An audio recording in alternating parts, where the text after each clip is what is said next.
Rabbi shrah li sadri wa yassir li amri wahlul 'uqdatam min lisani yafqahu qawli waj'al li wazira min ahli asyhadu an la ilaha illallah wa asyhadu anna Muhammadar Rasulullah. Amin rabbal alamin. Assalamualaikum warahmatullahi wabarakatuh. Terima kasih banyak saya ucapkan kepada adik pengerusi majlis kita yang telah membacakan tadi surah Isra' lah ayat 1 di mana bila sebut pasal cerita Isra' Mi'raj itu adalah ayat yang wajib kita baca untuk kita faham apakah itu Isra' dan Mi'raj. Seterusnya pengerusi MPWP Pekalan Cepa Puan Rosayati serta jawatankuasa lah di bawahnya, tidak lupakan kepada AJK Masjid Mungkin Panji, sebab saya rasa Masjid Mungkin Panji ni kali pertama saya mari saya banyak ke masjid-masjid lain dari kawasan Kuala Jepun ni ada, tapi Mungkin Panji ni sekali pertama lah saya mari. Kalau rumah saya ni dekat dengan Masjid Mungkin Teluk dengan Tapel, saya ke dalam rumah saya kat situ lah, dekat dengan Kapur Teluk tu.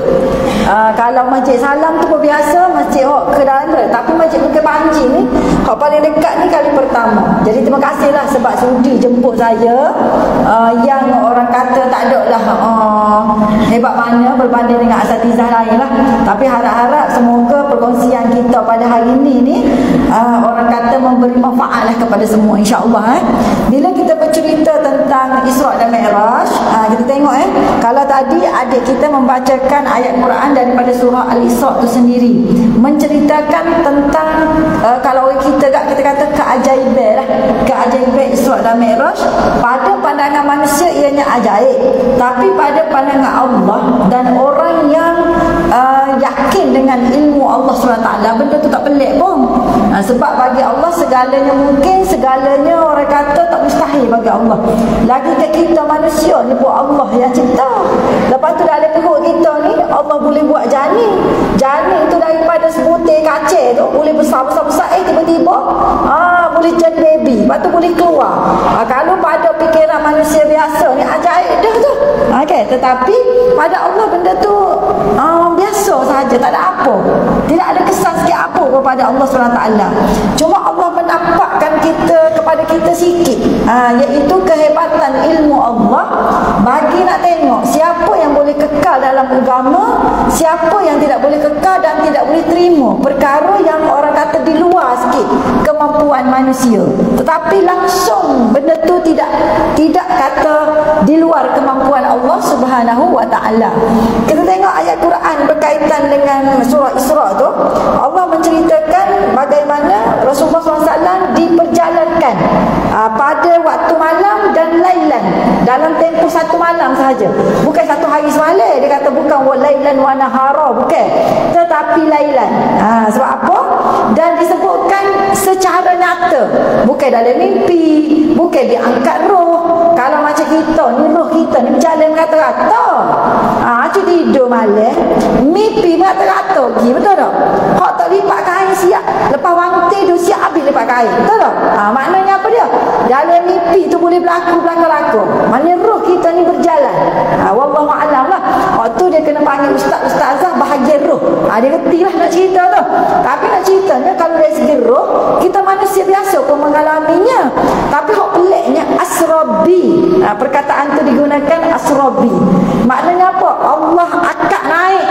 Dalam bahasa Kelantan, Allah akak naik menggunakan burak, pergi daripada Masjidil Haram ke Masjidil Aqsa. Lepas tu kemudiannya naik ke langit. Dan Masjidil Aqsa disebutkan di sini allazi barakna haulahu, yang Allah melimpahi keberkatan sekelilingnya. Jadi puan-puan, Masjidil Aqsa ni duduk mana? Kita kena tengok, buka. Sebab zaman ni mudah. Kalau zaman saya kecil mula, saya kata apa Masjidil Aqsa? Kalau kita nampak tak kubah dia tu lah, kuning tapi sebenarnya Masjidil Aqsa ni luah. Macam kita kata kalau kita pergi Mekah tak, orang yang nampaknya Kaabah sebutir. Tapi bila pergi Masjidil Haram, aku terjalan Masjidil Haram. Siapa sini hak keliling siap tu Masjidil Haram. Kalau boleh keliling Masjidil Haram saya rasa kita berjalan daripada pintu tu pun nak tahu pintu berapa tu. Betul kata akhir dah, pintu kau ni kau, pintu kau ni kau. Lepas tu kadang-kadang tak cuba cari tengok ni je Zamzam. Betul tak? Hak tu yang boleh cek. Lepas tengok pula pondok kita dari mana, hotel kita dari mana, betul tak? Maknanya bila pergi sana lagu ni Masjidil Haram besarnya, keseluruhan itu adalah tanah haram. Campur keluar lagi itu juga adalah tanah haram. Besar. Kita duk bayangkan Kaabah je. Kaabah tengah tu kan. Itulah Masjidil Haram. Kita ingat ke masjid kecil lagu ni ada Kaabah sebutir. Tidak. Jadi Masjidil Aqsa ni tuan-tuan dan puan-puan, dia besar. Dan dia adalah milik orang Islam. Dan disebutkan dalam hadis, mu ni la tasyuddur rihal. Tak payahlah mu ni nak bersusah payah pergi kepada musafir ke tempat-tempat lain kecuali 3 tempat. Kalau tak ada piti telajak, kalau rasa tak mampu telajak, kalau tak urat telajak, niat dalam hati 3 tempat ni wajib pergi. Nombor 1 mana? Masjidil Haram. Pahala tu besar, betul tak? Jadi siapa hak dapat peluang di Masjidil Haram ni, tahulah nak beribadat di Masjidil Haram ni dia tak mudah. Berbandingkan masa saya kecil dulu saya pergi, dia lebih mudah. Sebab dia kecil je dulu. Dia tak macam lah ni. Lepas tu dia ada rumah-rumah buruk dulu. Lah ni nak jalan daripada hotel sampai ke pintu. Daripada pintu nak sampai ke Kaabah belum tentu sampai, betul tak? Acu nak sembahyang kena hambat. Roh. Payahnya nak beribadat. Lepas tu berebut pula dengan orang tawaf sunat, dengan orang tawaf wajib. Lepas berebut pula lagi se'el lah. Lepas berebut pula lagi niat. Segala benda di situ. Jadi sebab itu pahala dia tu besar lah. Lagipun kita tengok Masjidil Haram ni telah dibina sejak zaman kalau tengok Nabi Adam lagi. Lepas tu kita dengar kisah diperbaharui Kaabah tu ketika Nabi Ibrahim. Dan kita ni daripada zaman dulu sampai ni diperintahkan beribadat. Dan kita kata beribadat di Masjidil, sekarang panggil Masjidil Haram lah, betul tak? Jadi pahala besar. Memanglah pahala besar sebab nak dapat satu-satu ibadat pun bukan mudah. Okey, yang kedua yang kita kena pergi juga lagu mana juga adalah Masjid Nabawi. Ada orang kata, ustazah saya suka pergi Masjid Nabawi sebabnya lebih tenang. Kalau bunyi bel tu dia lagi ambak di depan, betul tak? Dia lagi nak berambat pergi, lepas tu sejuk, lepas tu tak capur. Kalau hak dengan budak dia setepak, orang tua kau dengar ngaji Quran, memanglah dia lebih tenang sebab dia tak ada ibadat umrah situ, dia tak berebut. Tapi ada tempat lah kita berebut, iaitu Raudhah. Lepas tu saya dengar pula lah ni, kalau pakai nusuk sekali yang boleh masuk setahun sekali. Maknanya kalau kita pergi banyak kali pun sekali je setahun boleh masuk Raudhah. Jadi saya rasa lah lepas ni tepi-tepi Raudhah tu manusia akan penuh seperti biasa juga. Kecuali kita ada tasrih pun sekali je setahun. Payahnya. Tapi kalau siapa boleh pergi, apa pahala dia? Besar juga. Dan kalau boleh kita ni niatlah mati sama ada di Masjidil Haram ataupun Masjid Nabawi. Kalau boleh Masjid Nabawi ni sebab disebutkan tu perkuburan Baqi'. Jadi kalau tak ada duit doa, niat dua ni. Dan yang ketiga adalah Masjidil Aqsa. Tak boleh lupa Masjidil Aqsa. Sebab apa?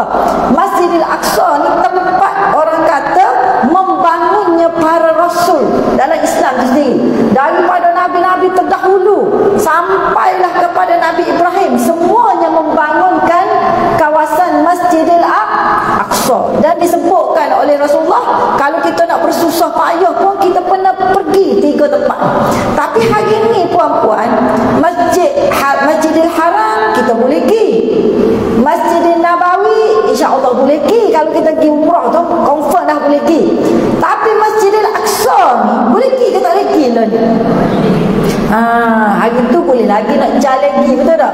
Tapi bermula daripada tahun lepas lah kita tengok berlaku serangan besar-besaran terhadap orang Islam dan mereka membantai sungguh-sungguh.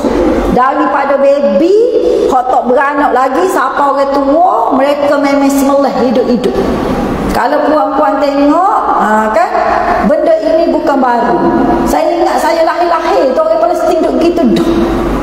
Sebenarnya kalau kita tengok penjajahan Palestin ni bermula daripada tahun 1947. Ketika Malaysia juga ketika itu di bawah penjajahan British, Indonesia dia baru merdeka, betul tak? Dan dia pun di bawah Belanda. Kalau sebelah atas tu Perancis dengan Sepanyol. Di Filipina tu asalnya Islam belaka.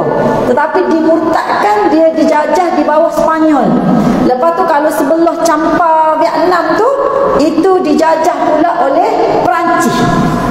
Jadi penjajahan tu berlaku dalam tempoh yang sama. Dan kita dengan Palestin ni sebenarnya sejarah dia sangat dekat. Sebab tu orang Melayu ni sejak daripada dulu sampai sekarang, perjuangan Palestin ni tak pernah padam. Tak sama macam negeri lain. Negeri-negeri lain sekarang bila ada kuasa media sosial, barulah ramai-ramai terbuka mata, betul tak? Tapi Malaysia ni sejak daripada zaman dulu lagi, Palestin sangat dekat dengan Malaysia dan tanah Melayu ni sendiri. Kalau puan-puan nak tahu, orang yang bertanggungjawab lah yang membuat kerja-kerja perisikan dan memastikan Palestin itu jatuh ke tangan British adalah Sir Harry Gurney. Pernah dengar tak nama Sir Harry Gurney? Siapa sini rajin belajar sejarah dulu-dulu? Tak ingat dulu Ustazah, lama 50 tahun dulu belajar sejarah. Mesti ada perkataan Sir Harry Gurney, betul tak? Sir Harry Gurney ni adalah orang yang sama yang duduk di tanah Melayu dan memastikan pengukuhan kerajaan British. Orang yang sama. Dia dilatih di kawasan ini, dihantar ke Palestin dengan tujuan untuk memastikan Palestin ini jatuh ke tangan British dan Khalifah Uthmaniyah jatuh. Dan apabila dia berjaya menjatuhkannya, dia balik semula ke tanah Melayu dan memastikan pengukuhan penjajah di tanah Melayu. Itu Sir Harry Gurney. Dan kita bila kita tak tahu nama Jalil pun Harry Gurney kita bubuh. Nama Jaya Harry Gurney, betul tak? Ada nama khusus untuk mengingatkan Harry Gurney. Tapi Harry Gurney inilah yang telah memecah belahkan Palestin, yang telah memastikan Masjidil Aqsa tu jatuh bukan lagi ke atas orang Islam tetapi di bawah tangan Yahudi. Ni Harry Gurney yang sama. Sebab itu Palestin dengan kita ni sangat rapat. Tuan-tuan dan puan-puan, kalau kita tengok tanah Melayu ni daripada dulu sampai sekarang, hasil bumi dia sangat banyak. Tengok Kelantan, tak ada apa-apa, ada REE dah. Betul? Di Kedah ada REE, di Terengganu ada REE. Tak cerita lagi boksit, tak cerita lagi hasil bumi yang lain. Lepas tu di Malaysia ni kalau kita kata letak tanah gambut pun hidup, betul tak? Rajin dengan malas dah. Hasil bumi tu sangat banyak daripada dulu sampai sekarang. Puan-puan, dalam memastikan Masjidil Aqsa itu jatuh dalam penguasaan Zionis Yahudi, apa yang mereka buat? Mereka kena meruntuhkan dulu Khalifah Uthmaniyah. Khalifah Uthmaniyah, mana Khalifah Uthmaniyah ni? Mana puan-puan? Di Turki. Siapa sini yang berpeluang di Turki? Siapa sini yang rajin di Turki dah? Kalau ada rezeki boleh pergi Turki. Kalau tak ada rezeki pun tak apa. Kat Ubay saya tengok dia, kalau tak boleh berjalan secara nyata, dia berjalan kok ni. Oh, dia travel kok ni. Macam-macam kat Ubay ni. Dia kata Covid tak boleh jalan, dia pun jalan kok ni, kok telefon. Ada juga boleh jalan. Cuba buka Turki. Turki ni adalah pusat kepada pemerintahan orang Islam dahulu. Macam kita kata Amerika lah menjadi pusat kepada negara tu, negara-negara barat, betul tak? Jadi dulu kekuatan di dunia ni terletak di Turki. Dan dialah yang memastikan negara-negara Islam ni terus kukuh, termasuklah tanah Melayu. Tapi punca kekuatan negara Islam ketika itu berasal daripada tanah Melayu. Sebab apa? Sebab hasil bumi kat sini sungguh banyak. Dan tanah Melayu ni dia duduk antara timur dengan barat. Tu cerita asal dia. Jadi macam mana mereka fikir supaya Masjidil Aqsa ni boleh jatuh ke tangan Yahudi? Jadi nombor satu, mereka kena jatuhkan dan pecahkan empayar Khalifah Uthmaniyah. Tapi macam mana nak pecahkan Khalifah Uthmaniyah? Sebab kita ni tak payah bergantung pun kepada negara-negara orang Yahudi, orang-orang barat. Tak perlu bergantung. Sebab kita ada kekayaan bumi yang banyak dan kita ada sistem Islam. Jadi mereka kaji, akhirnya mereka kata punca kekayaan umat Islam ni datang daripada mana? Dari tanah Melayu. Jadi apa yang berlaku? Mereka runtuhkan dulu dan menguasai dulu tanah Melayu. Apabila tanah Melayu runtuh, hasil bumi negara-negara Islam tu kacau bilang. Dia tak ada orang tempat orang nak berdagang, orang nak menguasai ekonomi ke, hasil bumi yang molek-molek tu payah nak siapa. Sebab orang putih ni telah menguasai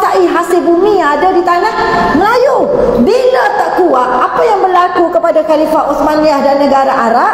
Nombor satu, mereka menguasai, mereka kata okey, kalau mu nak maju, mu buat pinjaman dengan kami, tapi riba. Mereka jerat orang-orang Islam dengan ekonomi riba. Dan akhirnya riba ni macam kita pinjam ngalung lah.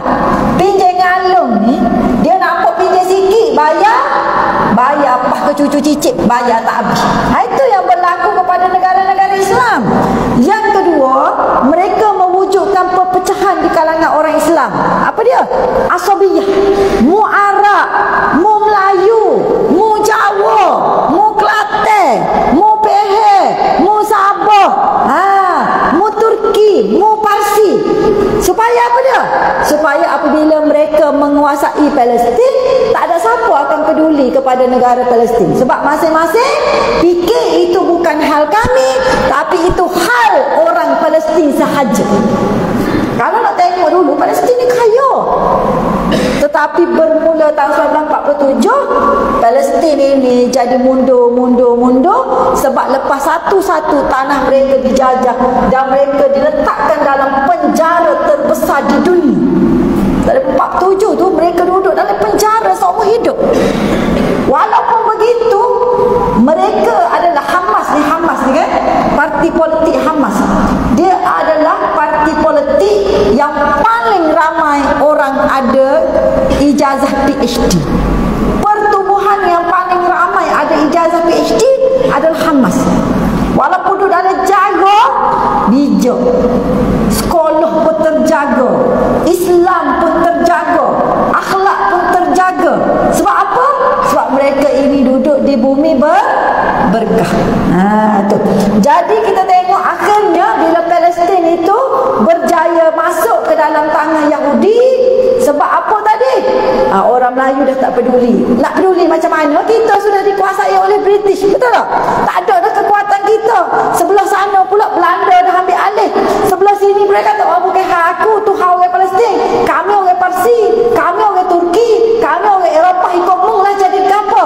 Akhirnya sampai hari ini kerana kita tidak bersatu, Masjidil Aqsa yang sepatutnya menjadi milik kita jatuh ke tangan Yahudi. Inilah harga yang perlu dibayar bila kita tinggalkan agama. Itu nombor satu. Seterusnya kita tengok, sebab itulah Allah Subhanahu Wa Taala menjadikan peristiwa Isra' Mi'raj ni daripada Masjidil Haram ke Masjidil Aqsa. Kenapa tak buat daripada Masjid Haram ke Madinah ke Masjidil Haram ke tempat lain? Pasal apa? Sebab supaya umat Islam setiap tahun wajib ingat Masjidil Aqsa. Sekurang-kurangnya bila mari peristiwa Isra' Mi'raj setiap tahun tu, dalam Quran pun sebut secara nyata. Kalau tak ingat juga, jangan kata kita orang Islam, jangan ngaku kita orang Islam. Selagi kita ni tidak ada rasa sedih, selagi kita ni tidak ada rasa semangat jihad berkobar-kobar kerana Masjidil Aqsa itu telah diambil alih, selagi itulah jangan kita mengaku kita sebagai orang Islam duduk di situ. Saya kan puan-puan, kemarin kita ada multaqa pendakwah lah seluruh Malaysia, ada juga daripada antara bangsa yang mari. Antara projek saya ni salah seorang daripada AJK, Persatuan Ulama Malaysia. Saya ketua sekretariat Muslimat lah. Jadi antara projek terbaru lah sekarang untuk membantu Palestin dan Masjidil Aqsa, apa dia puan-puan? Iaitu mereka nak mengutip wakaf untuk membina kembali 1000 masjid di Masjidil Aqsa yang telah dimusnahkan oleh Israel Zionis. Saya bila baca ni saya kata, ya Allah, akulah paling tunggal lah. Walaupun tak ada piti sekalipun, nak juga biar ada 10 ya ke 20 ya ke. Betul tak? Kita ada tabung Palestin hari ni kan? Boleh buka tabung Palestin 10 ya ke 20 ya, biar ada tanda masjid tu di kawasan Palestin. Kita nak atap beribu-ribu, nak buat sekolah pun Siti Nurhaliza tak boleh. Siti Nurhaliza tak apalah yang boleh buat sekolah situ. Kita boleh nak pergi buat sekolah sebutir situ, tak boleh. Dan kita ada wakil kita, orang Melayu yang memang anak cantik Melayu kita, yang memang pergi duduk sana, kahwin dengan orang sana, belajar sana sejak daripada ijazah. Kok saya heran macam mana ayah dia boleh lepas. Ayah dia tu saya seorang tanya, tak takut ke Prof?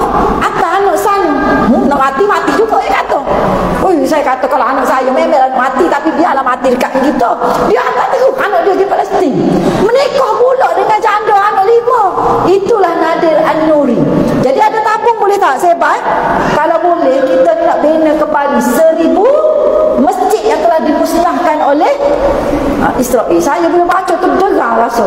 Aku nak juga sebab disebutkan macam ni.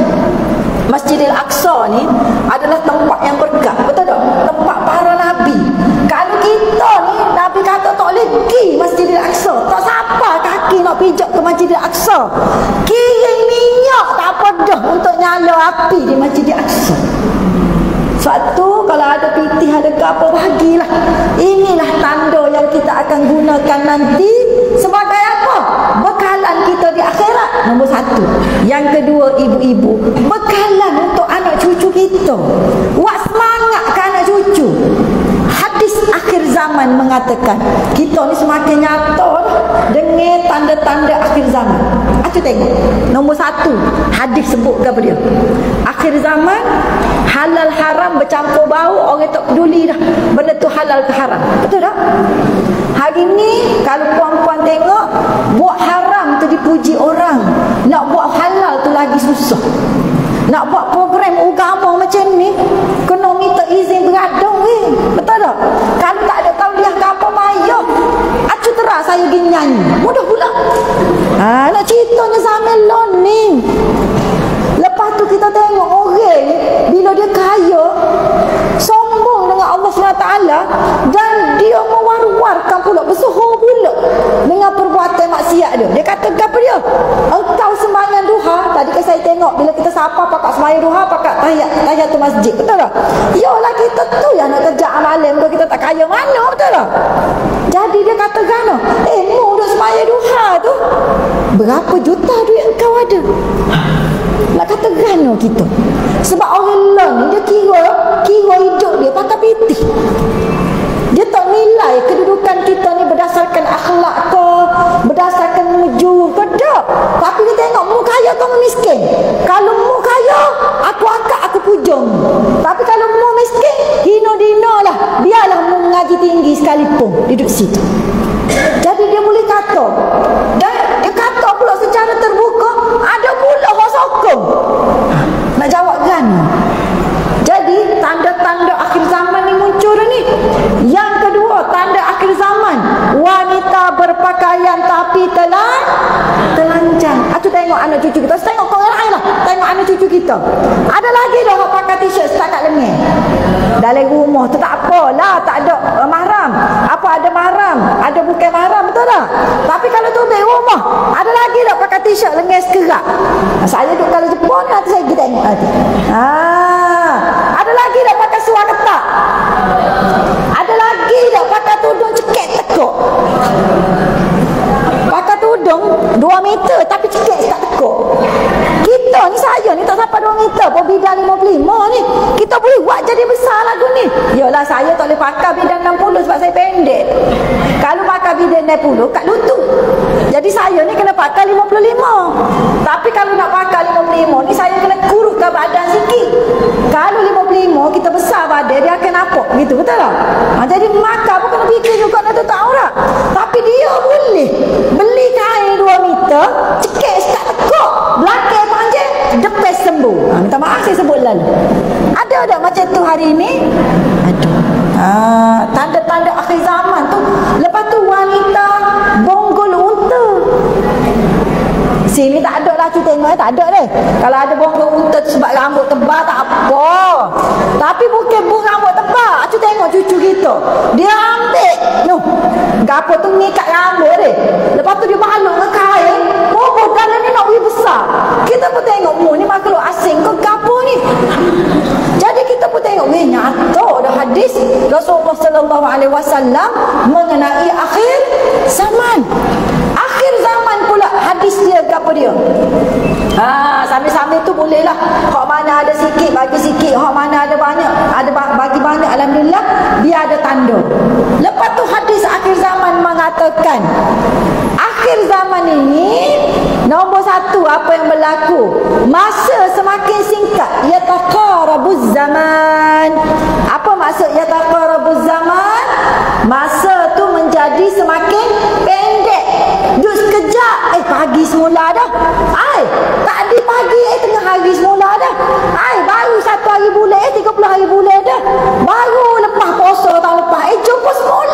dengan rejak. Jadi kita ni gati pun tak ada mana lagi. Hak raya lepas kenyai makan topak ni, tak habis lagi kenyai, jumpa pula dengan rejak. Betul ke tak betul? Sekejap dah masa di akhir zaman, sebab manusia ni terlampau sibuk. Betul tak? Hari ni kita nak beribadat pun payah, pasal sibuk doa. Paling kurang sibuk ngegon ni.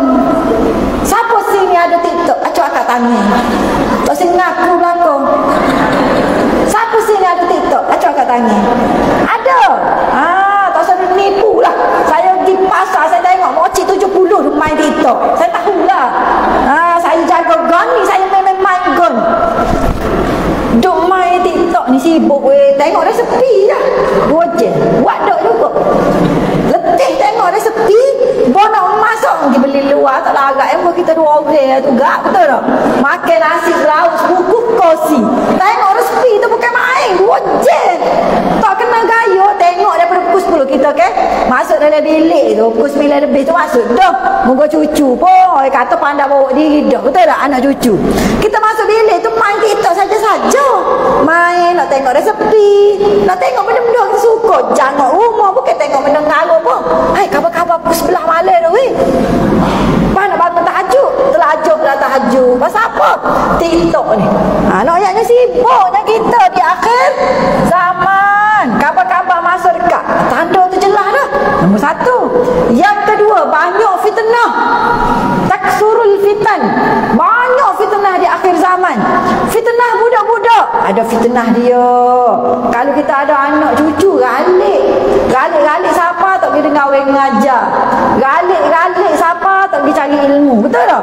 Suka doa, saya doa ke anak, nak tegur pun tak boleh. Sebab saya doa, orang nak tegur pun tak boleh. Kita sendiri nak betul pun tak boleh. Kira betul sama lah cucu kita tu. Ni fitnah ni. Apatah lagi cucu kita hari ni berhadapan dengan fitnah macam-macam. Masuk dalam ni, gapo dia tak boleh tengok. Hak dalam bilik tidur pada dia pada kita. Budak kecil bagus. Betul tak? Fitnah akhir zaman.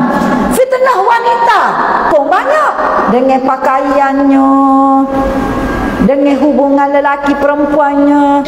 Jangan ingat kita dah berumur tak ada ujian lelaki perempuan. Jangan ingat gitu. AJK masjid pun ada juga ujian lelaki perempuan. Jadi AJK buat kerja. Betul tak? Di mari buat kerja. Aku tengok mu tengok aku suruh kena. Orang 60 70 ada tak lelaki bini belakang tu. Lepas tu buat-buat tepuk tapa sambil gula. Namanya AJK masjid. Suka doa tepuk tapa. Tak boleh. Tak apa ustazah 70.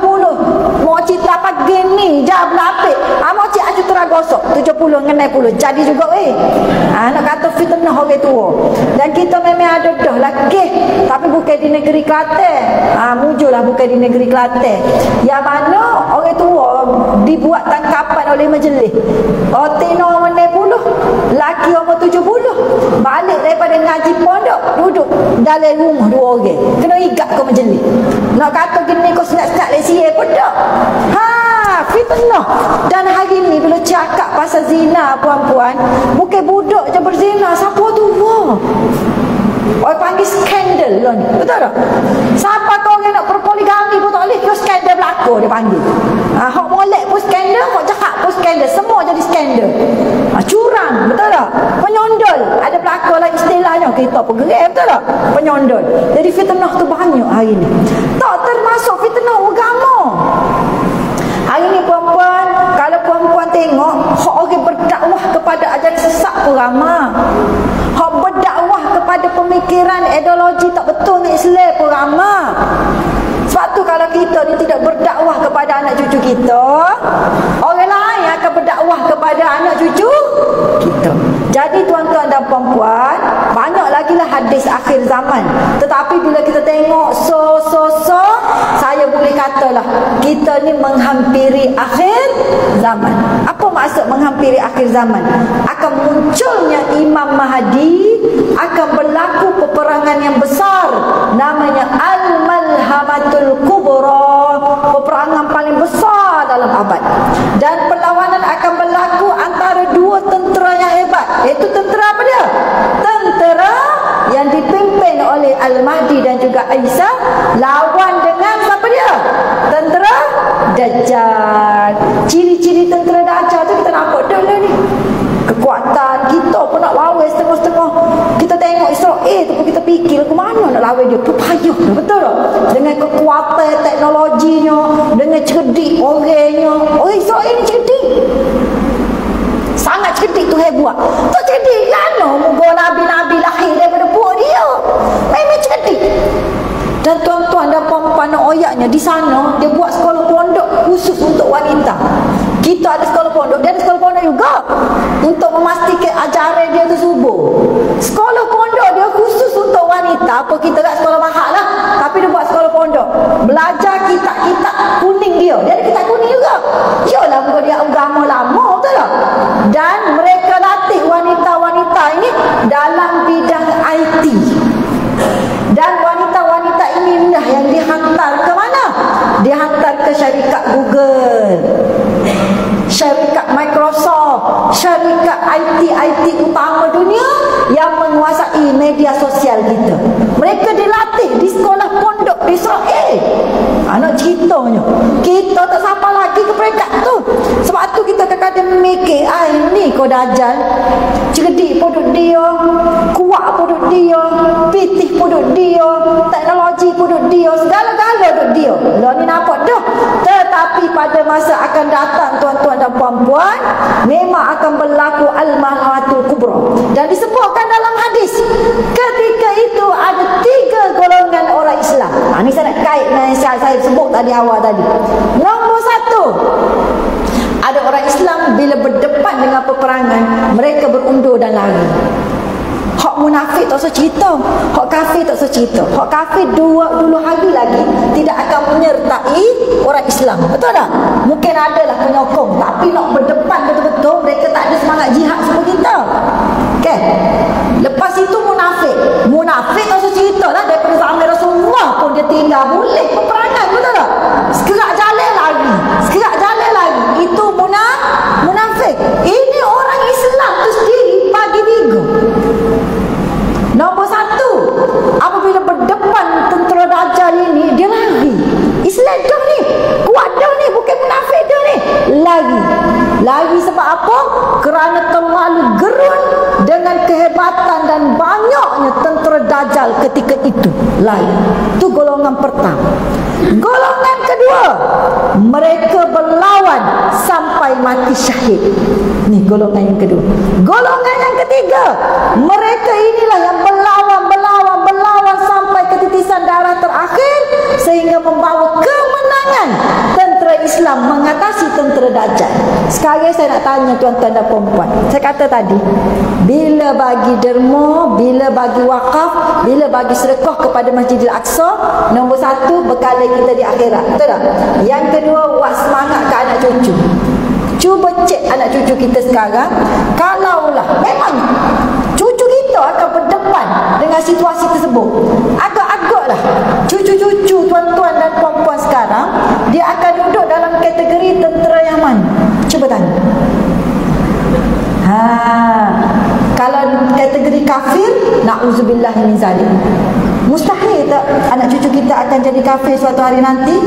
Tak mustahil. Sebab tu kita jaga betul-betul, jangan bagi murtad dan lain-lain. Kalau boleh liberal-liberal pun jangan masuk dalam otak anak kita, sebab menghampiri kemurtadan, betul tak? Yang kedua, adakah anak cucu kita akan termasuk dalam golongan munafik yang nampak baik di depan tapi belakang tiket secicir-cicir habisnya? Bila berdepan dengan realiti, memang langsung tak pergi ke medan peperangan. Adakah cucu kita akan duduk situ, zuriat kita? Yang kedua, adakah zuriat kita yang akan lari dari medan peperangan? Cuba tanya. Tapi saya nak zuriat saya duduk dalam 2 kategori yang terakhir saya sebutkan tadi. Nombor 1, zuriat kita yang akan mati syahid. Yang kedua, zuriat kita yang akan berada ketika kita menang. Tetapi nak lahirkan zuriat seperti ini, mesti bermula daripada puan-puan kuat dan semangat. Sebab tu saya kata tadi, kita hantar sekarang duit kita ke Masjidil Aqsa. Tujuan dia apa dia? Mekah, semangat untuk zuriat kita. Ni kita ada dalam peti ni, kira dah. Tak ada main niat dah kat ustazah 100 ya. Tapi bila orang malu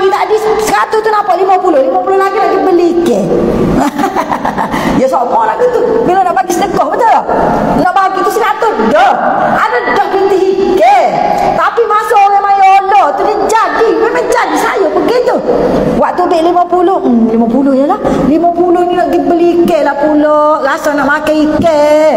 Tadi nak mandi tak rasa nak makan ikan. Tiba-tiba nampak nampak kau tu karung tu.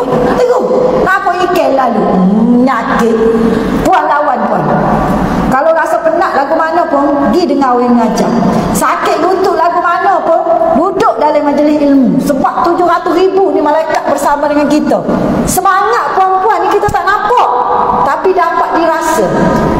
Ngatur lagu mana pun, tidurlah dalam majlis ilmu. Okey ni. Okey ni, tak layak orang ni ngatur, tak apa. Biar ngatur dalam majlis ilmu daripada ngatur tidur rumah, duduk peluk tak ada kau satu. Betul tak? Ada apa lagi peluk tak jadi apa dah tutup anak dah kita ni. Betul tak? Betul tak? Betul saya ayat ni. Saya ni kecil sungguh. Sebab tu suka saya ceramah di Kelantan di atas putih tu. Kalau ceramah luar ni sekat saya. Kalau ceramah Kelantan yang sedap. Tak jadi apa dah. Jadi biar kita tidur sini tak apa. Esok-esok anak cucu kita dia akan jadi lebih semangat. Kalau boleh kita ni niat awal-awal. Aku sebelum mati aku nak pesan. Jaga molek anak cucu aku. Kalau pun rasa letih sikit pun tak apa. Mugilah kerja. Buatlah benda-benda halal. Lawan kemungkaran. Pastikan pendapatan ni pendapatan halal. Fikirlah untuk umat supaya zuriat aku zuriat yang kuat. Sebab gitu. Aku nak esok-esok keturunan aku lah yang menyertai tentera Islam. Dan dialah sama ada mati syahid ataupun kemenangan. Di situ. Nampak deh? InsyaAllah. Okey, seterusnya saya nak cerita sikit lah tentang, bila kita ini saya tak cerita lah pasal Isra' Mi'raj. Isra' Mi'raj ni tuan-tuan dan puan-puan, sebenarnya selain daripada surah Al-Isra', ada satu surah lagi yang menceritakan surah Mi'raj, iaitu surah Al-Isra' juga ayat 60, di mana dalam ni disebutkan wa ma ja'alna ar-ru'ya allati araynaka illa fitnatan linnas. Disebutkan ayat ini. Surah 1 tadi cerita pasal Isra' Mi'raj. Ayat ke-60 disebutkan, dan tiadalah kami menjadikan pandangan pada malam Mi'raj itu. Kelantan panggil malam Mi'raj. Malam Mi'raj itu yang telah kami perlihatkan kepadamu, melainkan satu ujian bagi manusia. Mi'raj ini adalah fitnah. Apa maksud fitnah? Ujian bagi manusia. Dan demikian juga kami jadikan pokok yang dilaknat dalam Al-Quran. Pokok tu yang disebutkan tu pokok golan tu kan, yang orang Yahudi tu takut-takut sekarang, yang dikatakan mereka akan bersembunyi di sebalik pokok tu ditanam tu kan, tu. Dan kami beri mereka takut dengan berbagai-bagai amaran, maka semuanya itu tidak menambahkan mereka melainkan dengan kekufuran yang melampau. Maknanya apa? Mi'raj ini adalah ujian. Isra' Mi'raj ni sendiri pun puan-puan, kalau boleh kita cerita kepada anak cucu kita, sebab dia adalah ujian akidah. Nak saring akidah kita sekuat mana. Ketika Rasulullah SAW balik dan bercerita tentang Isra' dan Mi'raj, ada 3 golongan yang muncul. Nombor 1, apabila Rasulullah cerita pasal Isra' dan Mi'raj, dia tak tanya, tak apa dah, pakai terus membenarkan apa yang Rasulullah bagi tahu. Iaitu siapa dia? Abu Bakar As-Siddiq. Ini golongan pertama. Bila kata pasal agama, pasal akidah, tak ada OE, kita ambil hak ni ya, kita pergi kecil sampai besar, kita tak tukar. Dan Abu Bakar bukan beriman sebab dia tu taklid babi buta, bukan. Sebab kehebatan ilmu Abu Bakar, boleh faham kuasa Allah Subhanahu Wa Taala. Inilah akidah. Ayah saya mengajar, ayah saya banyak mengajar masjid sini. Dia kata, apabila kita belajar akidah dan kita ni tidak dapat mengetahui semua jawapan, itulah zauqul akidah. Itulah kemanisan berakidah kepada Allah SWT. Betul ke tak? Orang pondok dia kata gini. Betul. Sebab kalau akidah ada jawapan semua, itu bukan akidah yang sebenar. Sebab akidah yang sebenar, dia ada benda yang banyak tak ada jawapan. Sebab akidah ni berkaitan dengan benda yang tak nyata.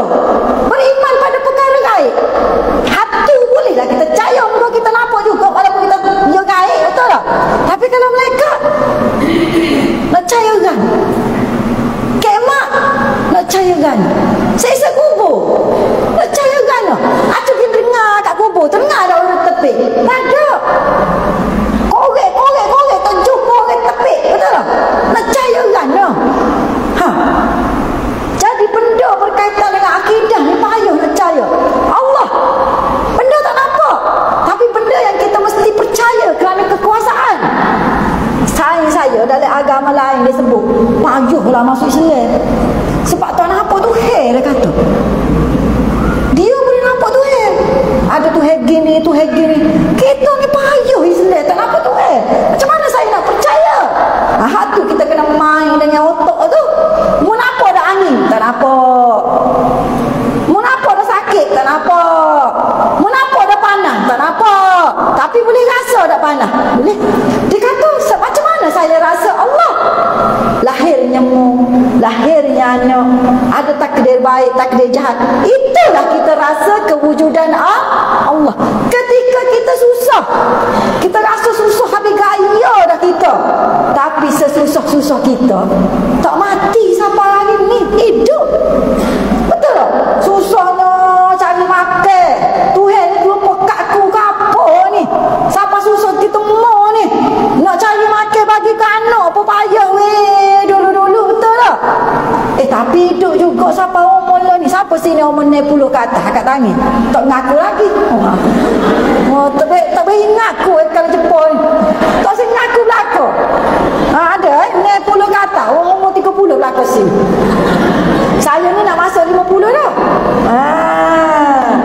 Siapa sini umur 60 ke atas, maknanya bonus Tuhan bagi nyawa. Terlebih nyawa dah kita ni. Tapi macam-macam ujian kita lalu daripada muda. Betul tak? Macam-macam susah kita lalu daripada muda. Macam-macam PA manusia kita jumpa daripada muda. Tapi sesusah-susah kita hidup sampai lah ni boleh mari kelas sampai latih apa tu. Pom! Tak rasa lagi kewujudan Allah Subhanahu Taala. Nak ceritanya Allah, walaupun kita ni tak berapa pun nak sembah Allah, Allah tetap dekat dengan manusia di situ. Itulah tanda kewujudan Allah. Tapi kalau kita nak kata lagu mana rupa Allah, boleh jawab. Itulah bila kita boleh terima, itulah kemanisan berakidah dalam Islam. Jadi anak kita, kalau dia duk bersoal jawab sampai tua tentang Allah, tentang Rasul, tentang takdir, tentang malaikat, tentang ibadat, tentang syariat, maknanya dia tak sapa lagi kemanisan berakidah. Jadi siapa kena dakwahkan anak kita? Kita lah. Jawab tu sendiri tu. Kita lah kena berdakwah. Maknanya anak kita ni dia panggil apa dia? Akidah tak kuat lagi. Dan akidah adalah pokok pangkal bagi orang Islam. Cara hidup, cara berpakaian, cara bekerja, orang lain boleh tiru. Betul tak? Puasa, musim puasa, lama je saya buka Islam puasa. Betul tak? Sebab apa dia nak puasa? Sebab kurus. Sebab sehat. Betul tak? Kalau penyakit kecil mani puasa molek dia kata. Betul tak? Patut orang Cina ni kalau buka Islam pun di Singapura, laku mereka beli buah kurma. Sebab dia kata kurma ni lebih banyak vitamin C daripada buah apple dan oren. Kita ni buah kurma balah. Nasib baik ada sunat. Kalau tak sunat tak makan dah buah kurma. Betul tak? Kecil mani. Nyakit lah tu maknanya. Jadinya orang Cina Singapura tak, dia beli buah kurma sebab kesihatan. Maknanya pakai yang menutup aurat. Ada je orang bukan Islam yang pakai menutup aurat sebab dia suka. Tetapi akidah orang lain boleh tiru tak?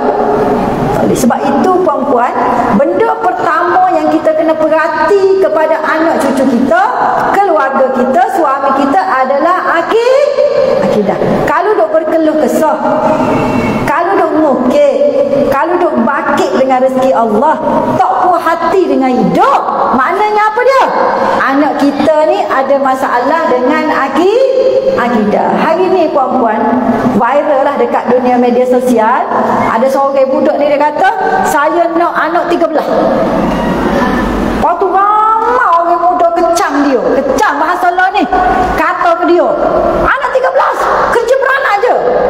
Nanti kerja susah, kerja siang malam. Bila nak ada masa dengan anak?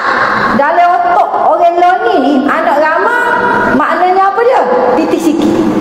Dia kira berdasarkan duit.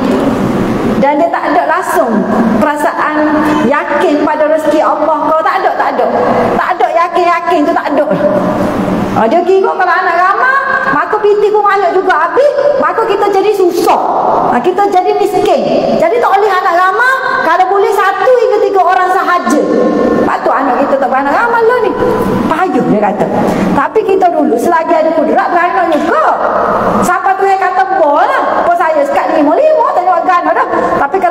hujung tak tahulah. Tapi kalau kat long kita tu lapar. Selagi boleh beranak tu. YB Poknik kita. Lapar ke 9? Lapar. Dia beranak kali-kali lagi, betul tak? YB Poknik baru kita ni lah. Beranak. Jadi YB pun beranak, betul tak? Orang yakin dengan rezeki ni lain. Tetapi hari ini kita dapati ramai budak-budak tidak yakin dengan rezeki. Jadi benda-benda ni kena beringat. Sebab itu golongan yang kedua pula, dia kata ada yang mahu penjelasan terperinci. Dia tanya Rasulullah, ada berapa pintu dekat Masjid Al-Aqsa tu? Ada berapa tiang tu dekat Masjid Al-Aqsa tu? Dia panggil main Masjid Aikal masa tu. Rasulullah pun cerita. Rasulullah ada nampak tu orang jalan kafilah tengah jalan. Jumpa Rasulullah kata, jap lagi dia mari. Baru dia percaya. Ada manusia dia nak bukti baru percaya. Kategori manusia yang ketiga ni, dia tolak terus Rasulullah. Walaupun sebelum tu adalah para sahabat ni. Bukan cerita orang kafir, bukan cerita Abu Lahab, tetapi orang Islam sendiri tolak dan murtad tu. Jadi sebab tu sempena Isra' Mi'raj, apa yang kita kena buat? Tolong perhati bab akidah dan kita dalam kategori yang mana. Tu. Okey, seterusnya saya nak berkongsi sikit lah. Ada baru ni orang tanya saya, dia kata, Ustazah, kita kena mempertahankan Masjidil Aqsa. Kita ni kena baca Qunut Nazilah untuk bantu adik-beradik kita yang sedang berjuang di Palestin. Betul tak? Sebab apa bantu adik-beradik kita yang sedang berjuang di Palestin? Kerana mereka lah merupakan barisan hadapan yang duduk di Palestin mempertahankan Masjidil Aqsa untuk kita. Kita lagi pergi sana tak mampu dah.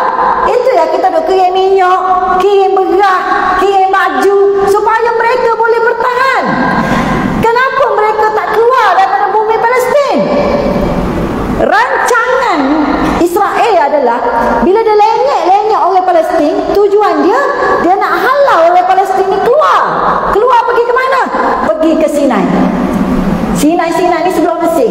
Siapa anak gaji apa pernah belajar di Mesir, dia ada satu tempat yang mana tempat tu gersang pada pasir, bukit-bukit gitu.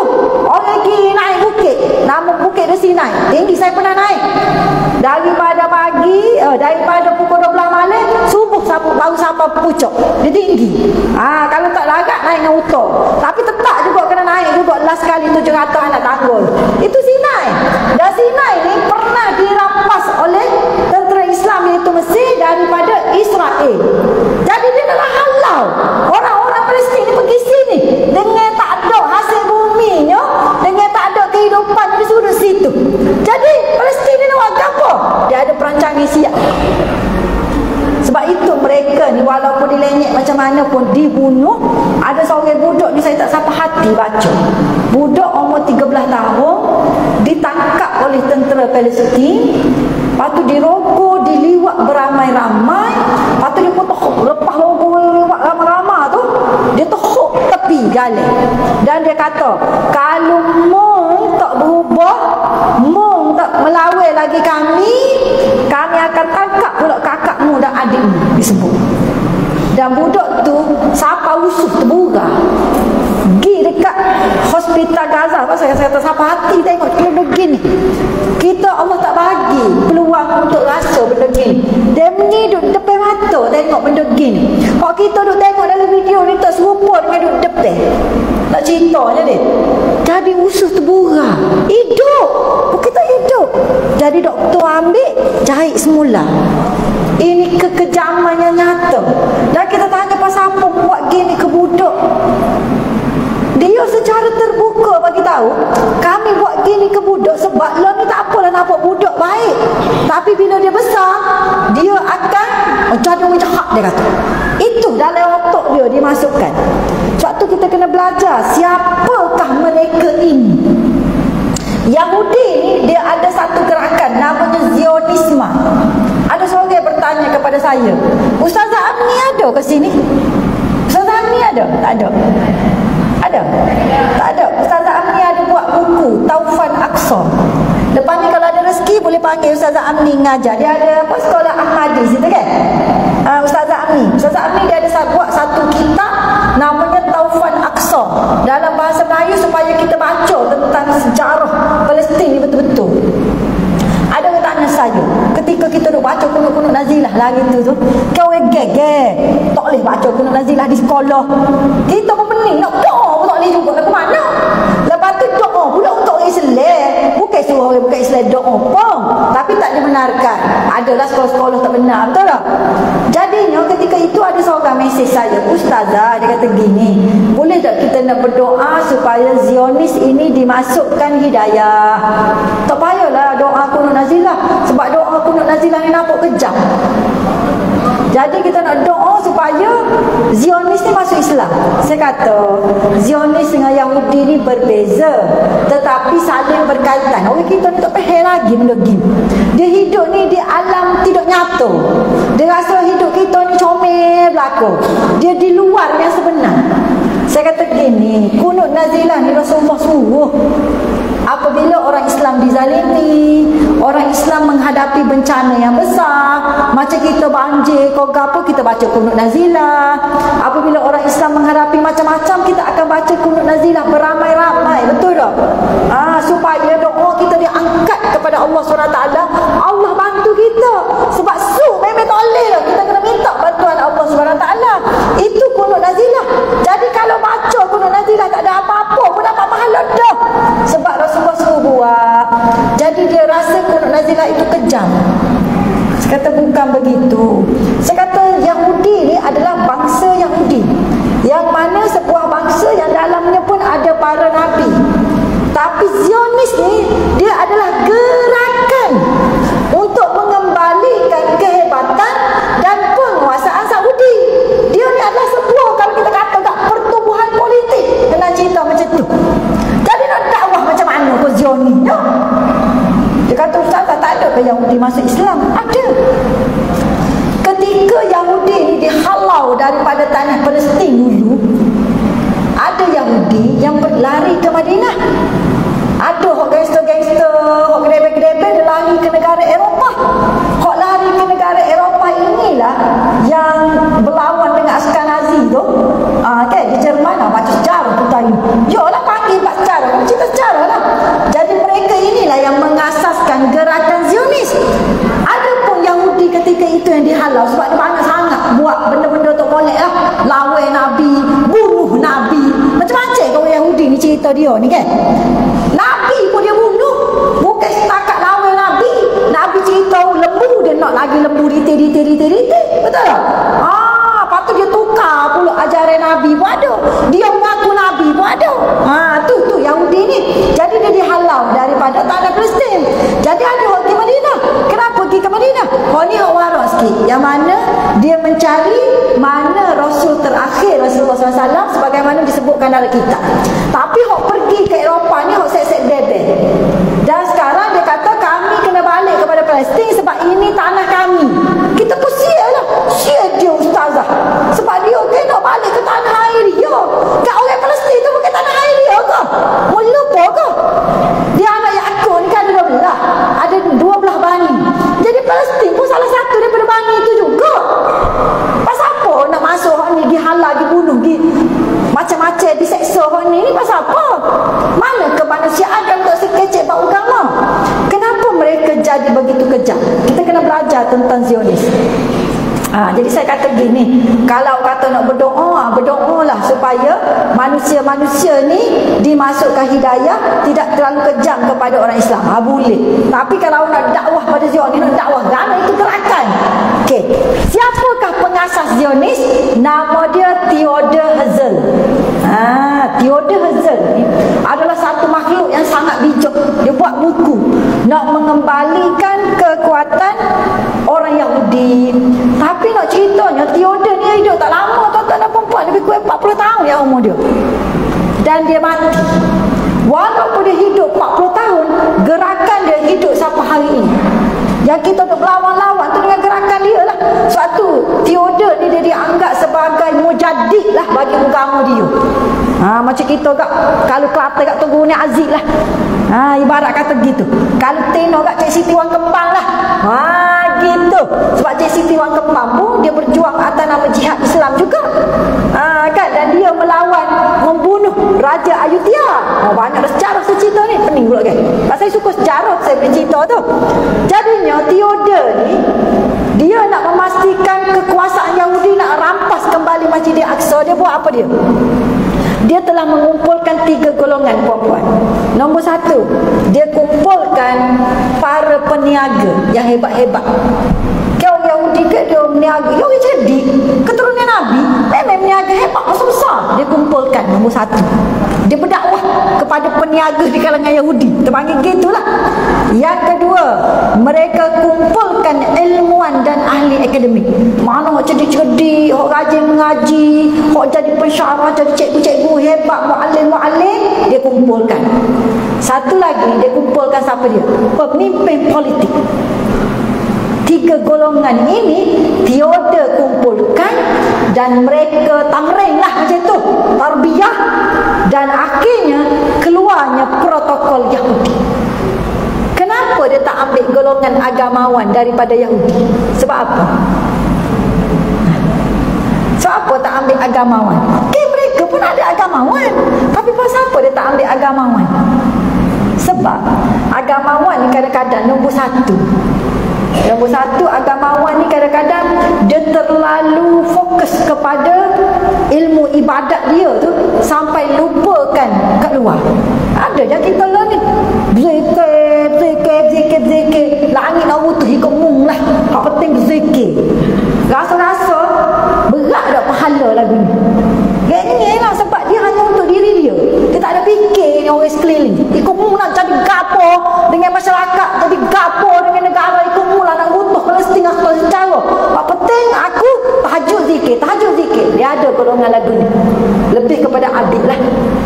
Yang kedua, ketika itu golongan agamawan dalam Yahudi ni dia suka balas benda kecil-kecil. Begitu bid'ah ke tak? Boleh baca tahlil ke tak? Lepas tu kita ni nak sambut tahun baru lagu mana? Benda kecil-kecil. Benda tu ada berlaku dah fatwa, tak ada balas. Balas pun tak benar sampai habis. Memang daripada dulu lama bijak dah. Yang kita nak balas tu pasal apa? Mu rasa nak baca tahlil, baca lah. Terus baca sudah. Betul tak? Ada cara ngomong, tapi ada cara dia. Tapi dia balas benda kecil-kecil. Ni fardu ke sunat? Ni batal semaya ke tak? Benda tu jelas dah. Tapi pasal apa? Saya tak tahu ustazah. Dah gaji tak habis. Dia kena ngaji habis baru tak balas. Betul tak? Tapi pasal apa dia balas? Kita pun pening. Ikut ustaz ni. Pening orang mana so betul ustazah? Betul belakang saya kata. Cuma minat orang mana so saya tanya. Dan bila kita minat dalil orang mana so kita pergi. Itu situ. Bukan kita ikut babi buta kita. Tapi dia balas benda kecil-kecil. Balas sama sendiri. Pondok sama pondok balas. Sekolah agama sama sekolah agama balas. Balas sama sendiri menyebabkan perpecahan. Itu berlaku dalam agama Yahudi dulu. Yang ketiga, mereka pula tak berapa setuju dengan golongan agamawan ni. Sebab agamawan kan dia nak kebenaran. Dia nak cari mana Nabi yang terakhir. Kena buat baik. Jangan bunuh orang. Jangan menghalalkan darah orang. Kena ikut syariat. Dia ada syariat juga Yahudi. Satu makanan dia kena sembelih molek macam kita. Betul tak? Dia ada makanan dia kosher. Jadi orang agamawan ni payuh ikut buku doa. Dia kata ikut peraturan. Satu dia tak panggil. Kalau gitu ustazah, adakah golongan agamawan ni tidak penting? Ulama ni tak penting sama kita ni? Penting. Satu puan-puan kena faham, ulama ni dia banyak jenis. Ada ulama sufi. Macam Imam Ghazali tu kita panggil ulama sufi. Dia minat ilmu tasawuf, beki hati, beki masyarakat, beki orang. Itu ulama sufi. Yang kedua, ada kategori ulama ilmu. Minat mengaji, minat palaki, buat kitab, baca, buat juga kajian dengan kitab-kitab ni. Buat kitab, buat kitab. Ini ulama ilmu. Adapun ada lagi satu lagi kategori ulama haraki. Ulama haraki ni dia ulama juga, tetapi dia melibatkan diri dalam gerakan politik. Tapi kalau kita kata cuba tengok Theodore, dia tak ambil pun agamawan ustazah. Sebab agamawan ni tak boleh masuk buk dalam negara. Tak betul. Sebab kalau dalam Islam kita ada kategori-kategori ulama. Imam Ghazali dia ulama sufi, tetapi dia menyertai pembangunan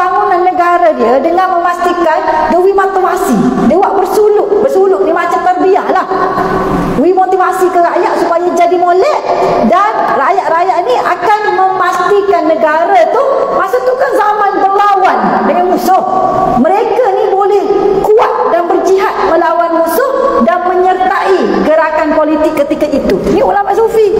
Tapi kita ni pecah. Haroki lain, sufi lain, ilmu lain, tak secapur pakat takut. Akhirnya kita dikuasai oleh Zionis. Sebab dia cantum. Cuma dia tolak agama. Sebab tu dia tak betul. Kalau dia ambil agama, dia betul dah lah. Betul tak? Kalau dia ambil agama, dia akan Islam lah maknanya. Jadi Theodor ni walaupun hidup 40 tahun je, tapi sangat kuat. Apakah modus operandi gerakan Zionis? Nombor 1, mereka memperjuangkan matlamat utama golongan Zionis untuk memastikan orang Yahudi ni menguasai dunia, menegakkan negara Yahudi, bukan saja untuk menjajah Palestin, tapi mereka berhasrat untuk menguasai daripada sungai Nil di Mesir sampai sungai Furat di Iraq. Dan dalam protokol Yahudi, terakhirnya target mereka adalah untuk menjajah Masjidil Haram dan Masjid Nabawi. Sekarang puan-puan, kalau kita pergi Masjidil Haram, siapa biasa pergilah.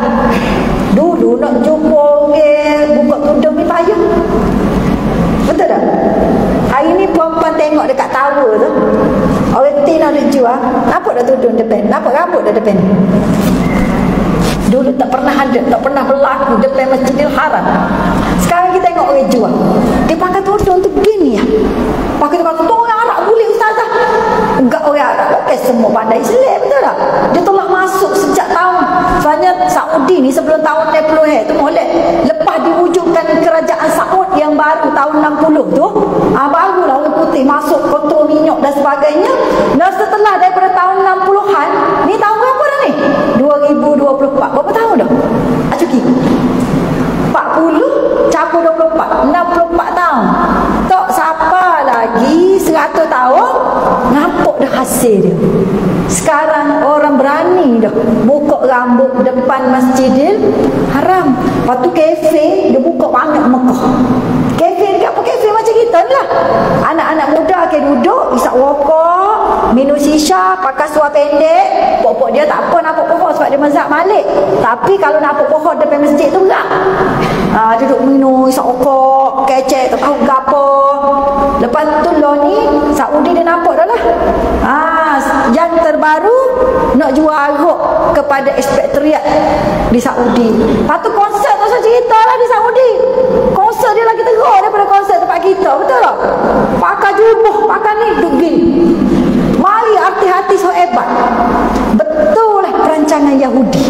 Sebab Yahudi sebut last kali mereka akan menguasai Masjidil Haram.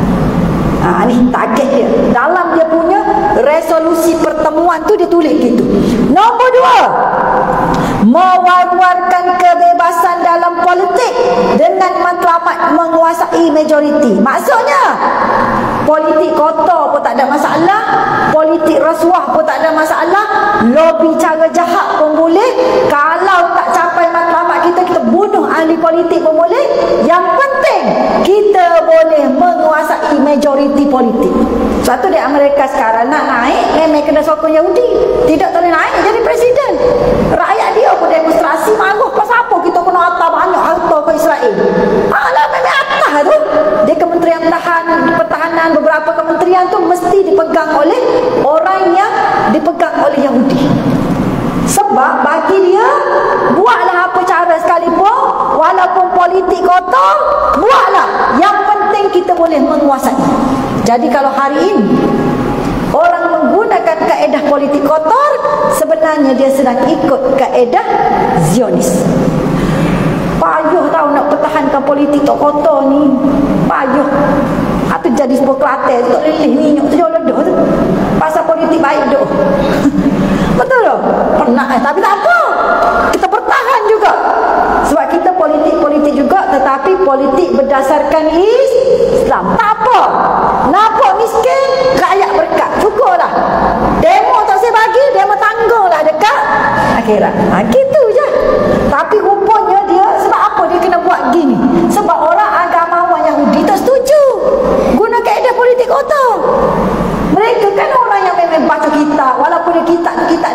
cerewet, tapi mereka ni kan orang agama. Jadi dia kena tulis. Sebab tu dia tolak orang agama dalam Yahudi. Sebab tadi itulah dia nak menggunakan kaedah kotor tadi. Yang ketiga, membantu menjayakan revolusi di mana-mana negara selama mana bermanfaat untuk mereka. Maknanya dia akan pasang ejen-ejen seluruh dunia. Kalau nampak satu-satu negara tu nak bangkit, nak revolusi, kita atar duit, kita atar dana. Yang penting terhutang budi, tergadai bodi. Kita di tanah Melayu ni, dulu semua tanah Melayu ni adalah kawasan orang Islam. Tetapi ulama menulis, apabila Singapura bercerai daripada tanah Melayu, itulah buat kali pertama dalam sejarah kerajaan Islam tanah Melayu, Yahudi berjaya memijakkan kakinya di tanah Melayu. Di mana? Di Singapura. Marah orang Singapura dengar benda lagu ni, betul. Tapi saya cerita ini berdasarkan tulisan-tulisan ulama.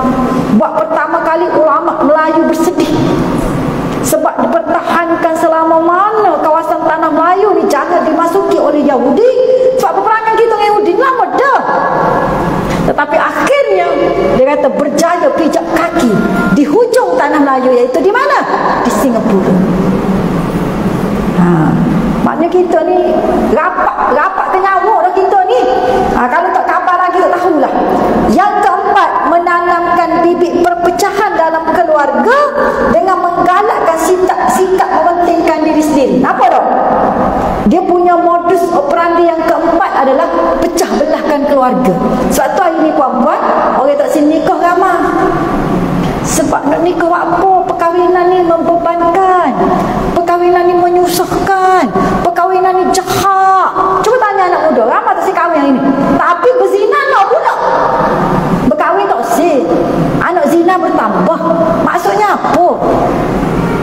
Kita kata, kalau nak anak, nak berhubungan jenis, nak suka, boleh. Kahwin lah. Tapi tak boleh. Kahwin ni payah, kahwin ni beban, kahwin ni komitmen, kahwin ni toksik, dia kata. Berzina boleh pula tak toksik. Otak terbalik. Sebenarnya ni protokol Yahudi. Dan dalam keluarga ni, dia tidak pentingkan lagi persaudaraan keluarga, tapi penting kompiti. Satu hari ni, daripada keluarga besar, kalau dah kata alhamdulillah, gi kok ni mok dawa, gi kok ni pot dawa, ni waris warus, kapo waris, betul tak? Bila waris, kita akan rasa dekat dan kita boleh tegur di antara satu sama lain. Dan bila sekampung ni waris, dia ada orang tua hok jaga kampung, betul tak? Tapi sekarang hari ini, masing-masing hidup aku, engkau. Jadi siapa nak hormat siapa? Siapa nak jadi pala? Mu nak tegur aku siapa mu? Dia kata gitu. Anak mu betul ke? Oh, nak tengok kain dia seyit. Dia kata gitu. Nak kata kan? Kita memanglah cucu kita tak betul. Tapi kalau kita dapat depan mata, kita nak tegur budak, betul tak? Selagi kita ada nyawa, kita tegur sebab benda tu mungkar contohnya. Ataupun benda tu tak molek untuk anak dara pukul 12 malam, contohnya duduk jajak atas jalan. Apa tak balik lagi, Mek? Kita kata, oh loh moci, aku tengok cucu moci buat apa tak apalah cucu aku, insya-Allah kalau mu jumpa cucu aku moyak kat aku. Tapi hok mu depan mata ni aku pusing. Kena kata gitu. Lah ni tak boleh. Dulu kena tegur sungguh dia dengar kata. Dan kita tengok keluarga hari ni berdasarkan duit. Kalau keluarga kaya, gini. Kalau kita sebagai mak kaya, anak suka. Acu kita ni mak hina dina tak ada piti. Anak cucu ambil tu tepi tu perangai. Tapi kita insya-Allah jenis main masjid ni, anak cucu ni molek, insya-Allah kita berdoa. Tak ada lah dia ambil tu tepi kita, betul tak? Tapi banyak hari ni kes lagu tu. Ambil sebab apa? Tak ada kepentingan. Nak suruh tolong jaga anak tak boleh, sakit dah nyanyuk. Nak kata nak minta piti tak ada duit bagi habis dekat anak. Mas tengok anak dulu habis belakor dengan gelemah habis dah. Tak ada benda dah atas kita. Ambil tu ping. Maksudnya dia nilai mak bukan berdasarkan kedudukan mak sebagai umi itu bukan. Dia hormat pok berdasarkan lelaki tu ayah dia adalah qawam, arijal qawam, bukan. Tetapi dia nilai mak ayah dia berdasarkan banyak mana pitih mak ayah dia ada, banyak mana kuasa mak dia ada. Satu law ni kadang-kadang kita kena cerdik juga berdakwah kerana kita. Kita nak kata apa-apa ni kita kena ada ilmu, kena ada dalil. Cuba balik menceritakan. Kalau boleh ada banyak mana piti. Ambil sikit piti, sumbang, sedekah. Kita kata gitu. Mak belajar mana? Dia kata. Mak ambil mana? Ayat Quran mana? Dia kata. Apa kita nak ingat ayat Quran sama pada? Tapi law ni mudah ustazah kata. Jawab lalu. Mudah law ni dia nak aku tu. Kita dulu dak mak kata. Apa dah masa? Mak kata tolong simpan gini. Beringat. Beli mah. Wak berkalek ke. Mu ada duit jangan wak kosir pergi beli mah. Lepas tu mu jangan wak kosir cari tanah dulu. Biar ada tampuk rumah. Kita dengar. Tak pernah pula kita tanya mak kita. Apa mak kena cari rumah dulu? Kita kena nak jalan. Kita nak janguk. Pasal apa mak suruh simpan duit? Tak ada kita nanya-nanya. Betul tak? Tapi budak law ni tak ada dalil. Jangan wayak weh. Maknanya kalau kita ni ada ilmu cerdik sikit, comel pula, gagah pula, kaya pula, ni dipuja-puja. Bahaya. Sebab tu jangan kita membesarkan anak dengan duit. Makan diri, makan dalil. Betul tak? Makan tak habis. Tapi kalau kita membesarkan anak dengan agama, insya-Allah, walaupun kita masa kita hidup dia tak berapa nak dengar kata, lepas mati dia akan balik semula kepada agama. Tapi kalau kita ni Allah nak bekalkan anak dengan agama, rasalah tak ada kita mati dapat cash. Dia pun dapat cash, kita pun dapat cash. Sebab tu balik perhati agama. Dan keluarga ni memang betul-betul Zionis, memang dia akan kacau keluarga dulu. Sebab bila keluarga kuat, masyarakat tu kuat. Bila masyarakat kuat, umat akan kuat. Tu situ sebab tu dia katok keluarga dulu. Macam mana dia nak pastikan keluarga berpecah belah? Masukkan unsur zina, masukkan unsur hiburan, masukkan unsur kebencian suami isteri, anak-anak diabaikan, pendidikan anak-anak tak molekkan. Akhirnya musnah keluarga. Bila musnah keluarga, musnah. Kali Jepun ni lah kita tengok Panji. Ada 2-3 keluarga, 4 keluarga hak teruk pun tak ada dah kita. Tak cakap nak baloh dah. Ada nagih dah ada 4 orang pun cukup dah. Seorang pun tak cakap weh, betul tak? Hak tu hak pesen nagih dah ada. Hak pesen perangai pelik-pelik tu, hak jenis ukah rumah curi, ada seorang pun cukup lah dalam Panji ni, betul tak? Nak kena berlawan dengan 10 ustaz pun tak pandai lagi. 20 ustaz pula dalam Panji ni. Ada situ. Sebab tu masing-masing kukuhkan keluarga masing-masing. Jangan ditepah. Yang kelima, mempromosikan demokrasi mutlak sebagai pemilihan untuk kepimpinan negara. Maksudnya macam mana? Apa-apa pun kira majoriti. Halah-hari tak kisah. Yang penting siapa menang, dia berkuasa. Ada guna konsep ni. Kalau Quran, kalau Quran pun jangan pakai Quran, pakai hak menang. Ini prinsip yang disuburkan oleh Zionis. Seterusnya, mereka memastikan pemimpin-pemimpin negara di dunia yang utama, mana-mana negara kalau boleh, dalam kalangan mereka yang mempunyai rekod buruk. Pasal apa? Untuk memastikan mereka mudah mengugut, mereka mudah untuk mengancam, untuk mereka mudah menguasai. Sebab itu, kalau orang baik-baik ni payah nak jadi Perdana Menteri. Tak kira lawan putih kau tempat kita kan sama. Dia kalau boleh kok mana-mana pun dia akan usulkan supaya hak naik tu ada rekod jujur. Bila ada rekod tembak sikit, tukar selalu sokongnya, betul tak? Gitu je. Sebab dia ada rekod. Upah jujur. Tak boleh nak buat gana dah. Patut ada rekod, pernah ambil walaupun 10 sen dulu tapi ada rekod. Masuk jalur.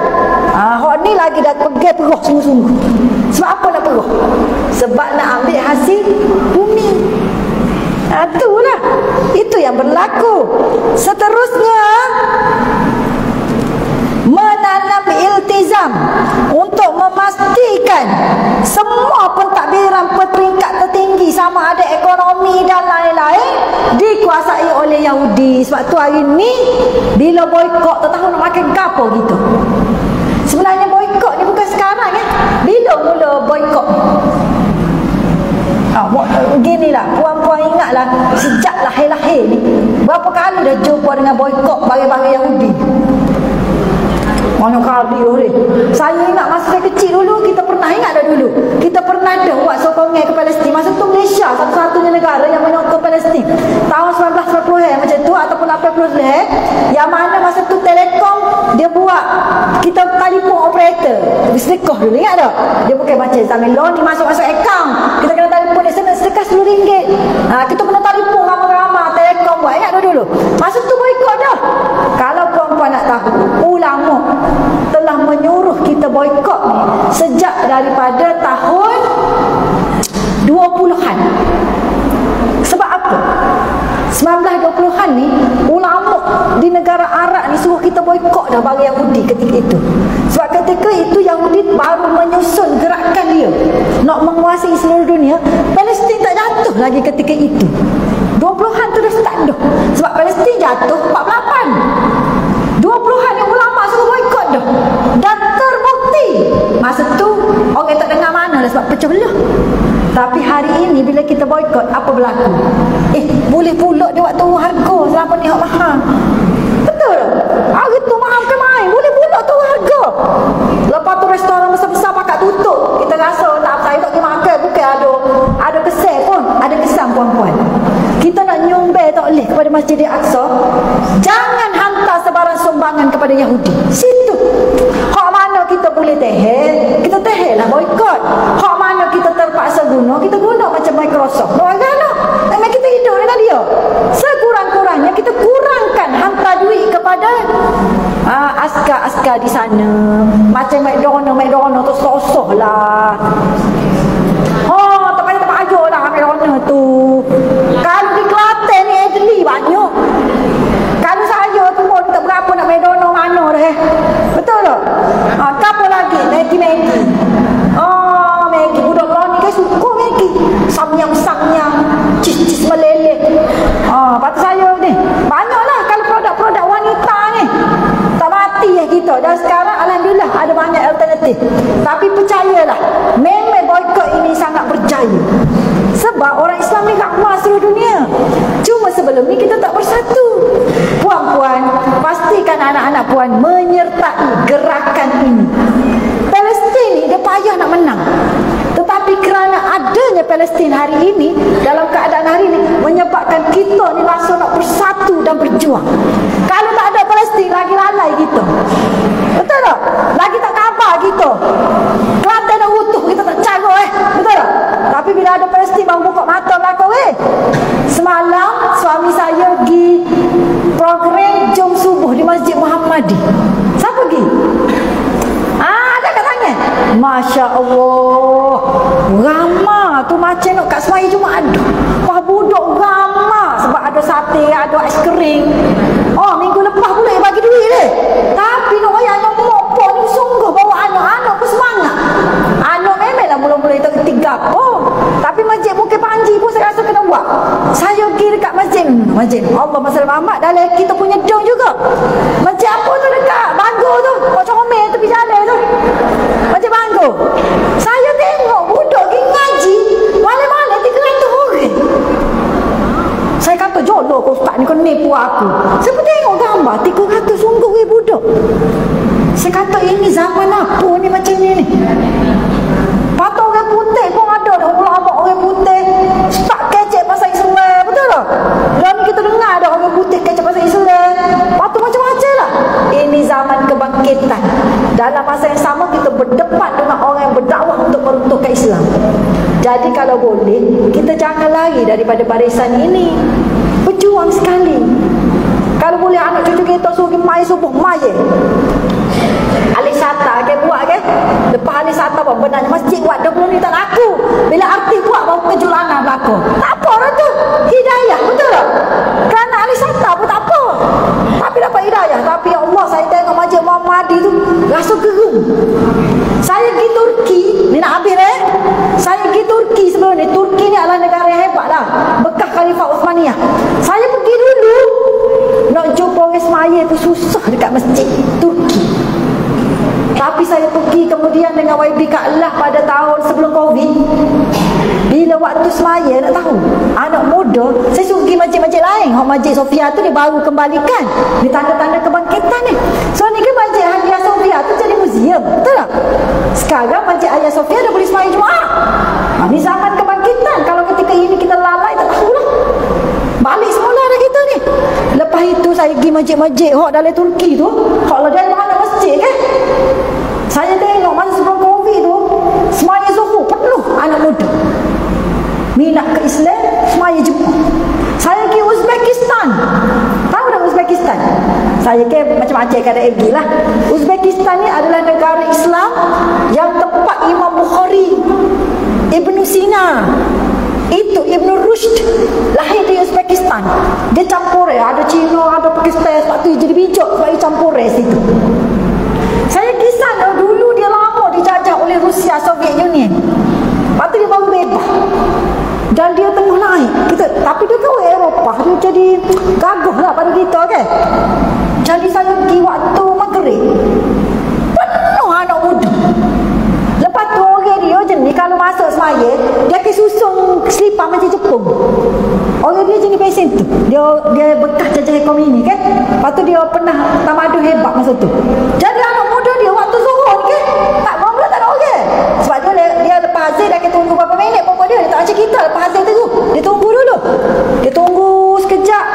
Lepas tu tiba-tiba sama saya tengok budak muda. Orang dengan ngaji Quran kapurnya. Oh, muka putih macam-macam. Susu. Saya kata, bang, zaman kapur kita ni. Inilah zaman kebangkitan Islam. Tapi ketika inilah juga ancaman akidah terhadap Islam berleluasa. Nak dakwah pasal murtad tak payah gelang. Dalam ni ada hari-hari orang dakwah supaya murtad. Sebab tu puan-puan kena pastikan anak-anak kita, cucu kita duduk menyertai gerakan kebangkitan ini.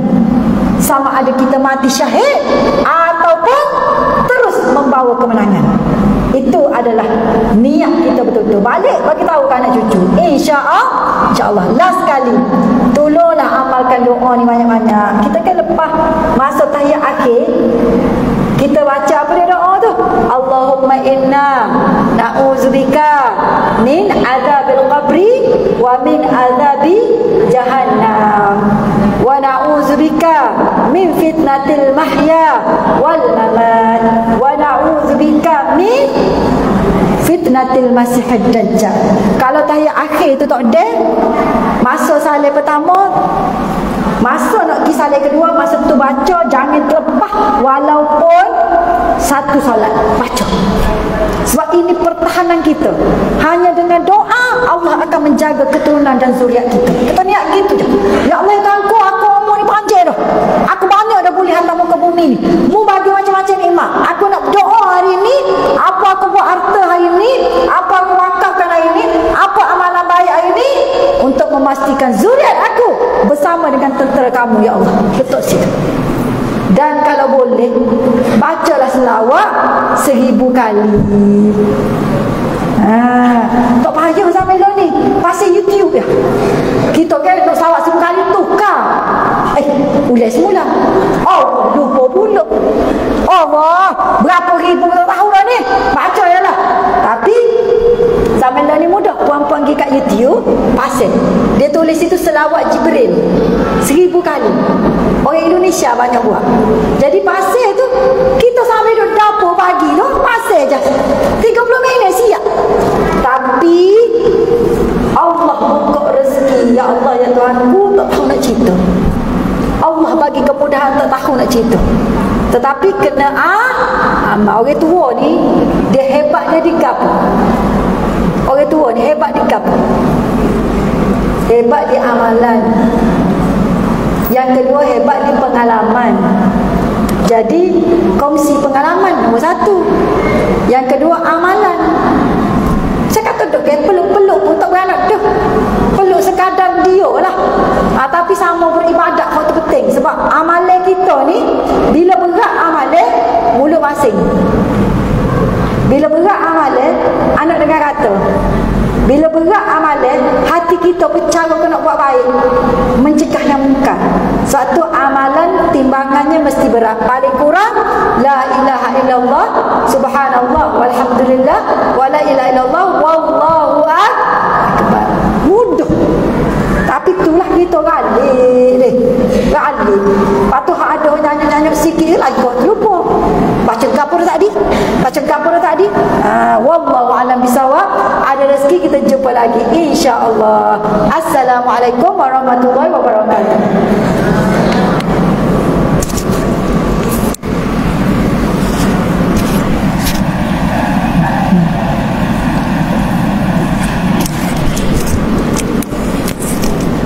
Waalaikumsalam warahmatullahi wabarakatuh. Jadi sebelum tu ibu-ibu kakak-kakak ada soalan ke? Tak ada, jelas ada. Jelas. Nampaklah celak raka ibu-ibu hari ni. Bukan celak ke apa, segar lah. Segar. Jadi jazakillah kepada ustazah atas perkongsian. Semoga ibu-ibu, kakak-kakak boleh ambil segala ilmu tadi dan akan menambahkan kecaknaan kita kepada isu Palestin dan sampaikan kepada anak cucu lah, insya-Allah. Berapa kutipan kita hari ni? Okey. Kutipan kita hari ni baru tengok. Kita dapat sebanyak RM3,850 tunai. Alhamdulillah. Terima kasih. 3,000 ni sebutin masjid dah ni, insya-Allah. Alhamdulillah. Dia ada nama kita sini, nama kita di Masjid Aqsa juga. Alhamdulillah. Alhamdulillah, insya-Allah. Jadi terima kasih kepada ustazah dan terima kasihlah kepada ibu-ibu, kakak-kakak yang sudah hadir menghidupkan majlis kita pada hari ini. InsyaAllah lepas ni ada majlis ilmu, mari 2 kali ganda lagi jumlah hari ini, boleh? Termasuk anak cucu, insyaAllah. Jadi sebelum tu saya nak menuntut kepada wakil saudari Syafiqah untuk makluman, sedikit makluman.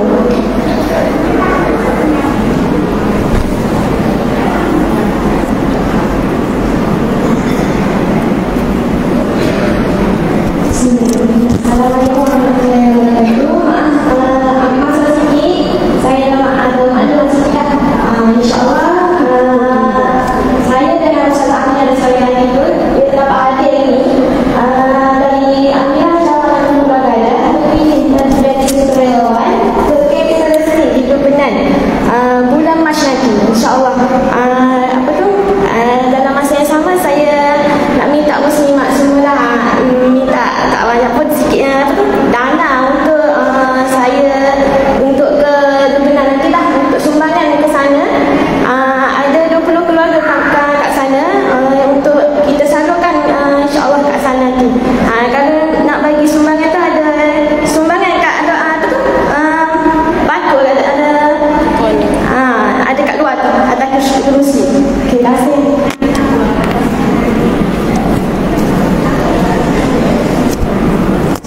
Terima kasih. Okay. Seterusnya saya menjemput saudari Nihluani untuk mengetuai bacaan doa Qunut Nazilah, insya-Allah.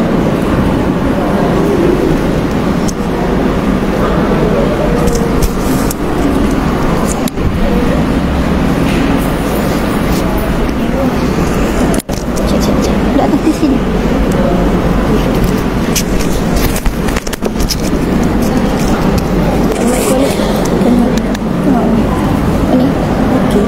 Sebelum tu nak sedikit maklumat, siapa Cikgu Iza? Ada yang nama Cikgu Iza? Ada titik kunci kereta kan? Protol. Ada tak Cikgu Iza? Tak ada Cikgu ni. Cikgu Iza tak ada. Rasa kunci tak payah duduk. Kalau Cikgu Iza mana? Duduk sikit.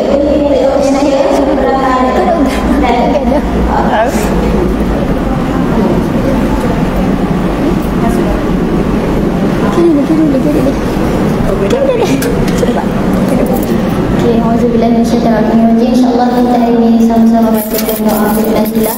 Moga-moga kita dapat amalkan doa Qunut Nazilah ni dan kita hafal kan.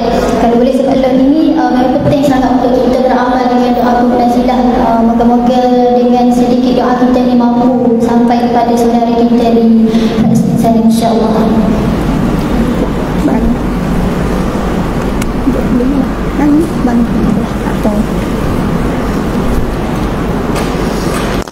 أعوذ بالله من الشيطان الرجيم. بسم الله الرحمن الرحيم. الحمد لله رب العالمين والصلاة والسلام على أشرف الأنبياء والمرسلين وعلى آله وصحبه أجمعين. اللهم إنا نجعلك في نحور أعدائنا ونعوذ بك من شرورهم. اللهم بدد شملهم وفرق جمعهم وشتت كلماتهم وزلزل أقدامهم وسلط عليهم كلبا من كلابك يا قحار يا جبار يا منتقم يا الله يا الله يا الله. اللهم يا منزل الكتاب يا مجري السحاب يا حازم الأحزاب اهزمهم اهزمهم اهزمهم وانصرنا عليهم. Ya Allah, kami letakkan kamu di batang leher musuh-musuh kami, dan kami berlindung denganmu dari kejahatan mereka. Ya Allah, hancurkan kumpulan mereka. Ya Allah, pecahkan pakatan mereka. Ya Allah, leburkan pendirian mereka.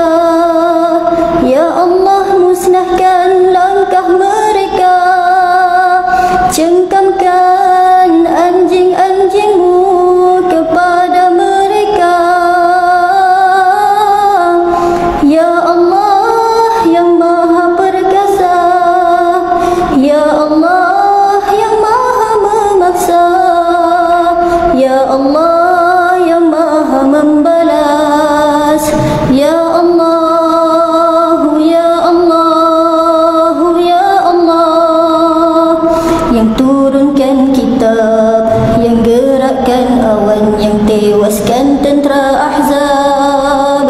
Kalahkan mereka, kalahkan mereka, kalahkan mereka, dan kemenangan untuk kami. Allahumma ansur ikhwanana al-mujahidina fi sabilik. Allahumma ansur ikhwanana mujahidina fi Palestin. Allahumma ansur ikhwanana al-mujahidina fi kulli makan wa fi kulli zaman. Allahumma barik lana fi Rajab wa Sya'ban wa ballighna Ramadan.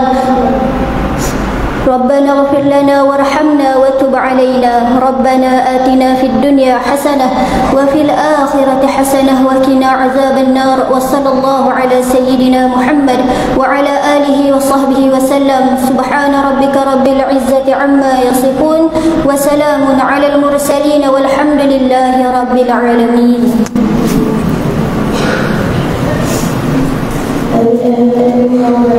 Sekali lagi terima kasih kepada penceramah tuntunan kita ini, semua konsul di Malaysia dan kepada muslim sekalian. Dengan mengakhiri doa pembelajaran tadi, maka berakhirlah majlis ilmu pada hari ini. Jadi kita sudah dalam majlis sebelumnya kita boleh tutuplah majlis kita dengan surah Al-Asr dan tasbih Allah. Bismillahirrahmanirrahim. Wal-'asr innal insana lafi khusr illa alladhina amanu wa 'amilus shalihat wa tawasaw bil haqqi wa tawasaw bis sabr. Subhanallahumma wa bihamdika asyhadu an la ilaha illa anta astaghfiruka wa atubu ilaik. Sallallahu alaihi wasallam wa ala alihi wa sahbihi wa sallam. Alhamdulillahi rabbil alamin. Takbir. Okey, ibu-ibu kakak-kakak kalau nak lebih kita pakai ambil gambar. Ustazah. Gambar.